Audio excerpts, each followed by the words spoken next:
What if your cat has been trying to ask you for something their whole life, and you've been too busy to notice? Not food, not toys, not a bigger house. Something so simple that once you hear it, you'll feel it. Most owners think they're doing everything right. They buy the expensive food, the fancy toys, the soft beds. But there's a list of things your cat quietly craves every single day that almost nobody talks about. And here's what makes it hard to hear. Every time you miss one of these, your cat doesn't complain. They don't fight back. They just quietly stop asking. Here's everything they've been waiting for. Starting with number 1. Sit on the floor with them. When was the last time you actually sat on the floor next to your cat? Not to pick them up, not to move them off something, just to exist in the same space at the same level. From your cat's perspective, you are a giant. You walk fast, you move unpredictably, and you tower over them every single moment of the day. Researchers studying animal behavior found that cats read body height as a direct signal of dominance and threat.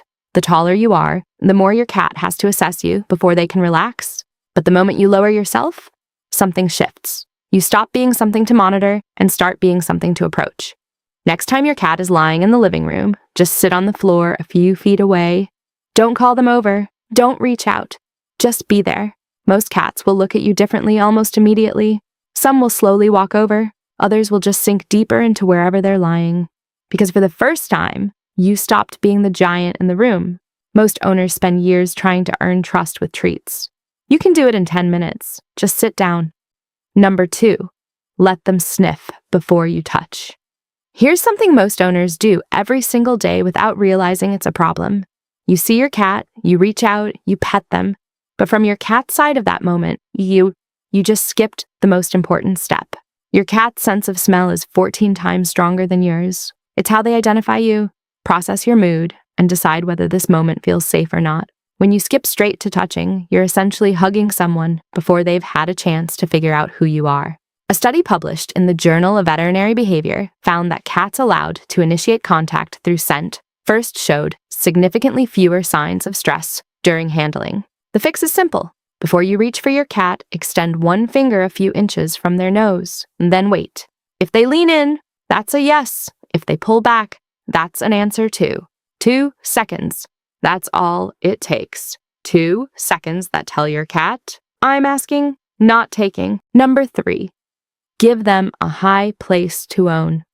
Have you ever caught your cat on top of the fridge and immediately brought them down? That moment you thought was misbehavior. Your cat was doing exactly what every instinct was telling them to do. Cats are hardwired to seek height. In the wild, elevation means safety. It means control. A study published in Applied Animal Behavior Science found that cats with access to vertical spaces showed significantly lower stress levels than cats kept only at ground level. That's not a preference. That's a need. Think about your home right now. Where does your cat go when something scares them? If the answer is under the bed, your cat isn't hiding because they're shy. They're hiding low because you never gave them the option to feel safe up high. A simple wall shelf, a tall cat tree, even a cleared-off bookcase with a blanket on top. Because when a cat finally has a high place they can call their own, they stop hiding. They start watching. And that shift, from hiding to watching, is the exact moment your cat starts to feel like your home is actually theirs, too. Number 4, talk to them out loud. Do you talk to your cat when nobody else is around? While making coffee? While walking room to room? If you do, you're not being strange. You're doing the one thing your cat has been waiting for the longest. Adult cats don't meow at other cats. Not ever. Meowing is a language they developed exclusively for communicating with humans. A study from Sweden found that cats develop unique vocal patterns tailored specifically to their individual owner. That means the way your cat sounds exists nowhere else on Earth, because no other cat is trying to reach you the way yours is. But here's what stays with you. Your cat has been speaking this language every single day. At the door when you come home, in the kitchen when you're cooking, at night when they follow you down the hallway, they've been talking. And most owners never talk back. You don't need the right words. Just talk to them the way you talk to someone you share your life with. Research published in Animal Cognition confirmed that cats recognize their owner's voice and respond to it differently than any other voice they hear. They are listening. They always have been. Number 5, stop touching them without permission. This one is uncomfortable because almost every owner does it. You're walking past your cat. They're just sitting there. You reach down and pet them. It feels like love. But what your cat just experienced might be the opposite. Every time you touch your cat without them asking, oh, You're making a withdrawal from a trust account you didn't know existed. Dozens of times a day, week after week, that account runs dry, and a cat with an empty trust account doesn't become aggressive.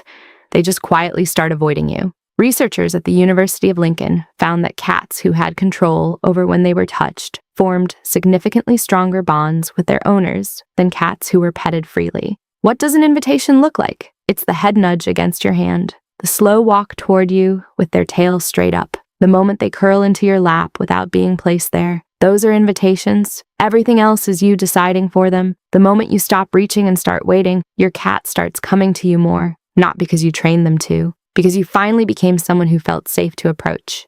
Number 6, build a routine they can count on. Have you ever noticed your cat waiting by their bowl at the exact same time every day, without a clock? That's your cat telling you what they need most. Cats don't experience time, they experience patterns. When you feed them at the same hour, play at the same time, settle into the couch at the same point every night, your cat builds an internal map of their entire day around you. When that map breaks, so does their sense of safety. A study in the Journal of Feline Medicine and Surgery found that unpredictable environments were among the leading causes of chronic stress in indoor cats. Not big disruptions, small ones.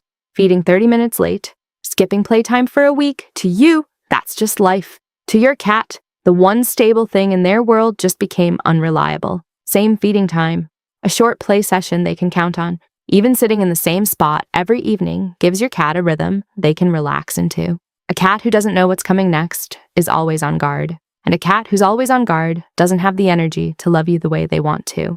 None of this is complicated. No training, no special equipment, no big changes, just small quiet shifts in the way you show up for your cat every day. A spot up high, a moment on the floor, a conversation they didn't know you knew how to have. Your cat never needed more from you. They just needed you to understand what they were already asking for, and now you do. If one of these hit differently, drop it in the comments. Which one made you think of your cat? I read every single one. And if you want more of this, subscribe, because there's a lot more worth knowing.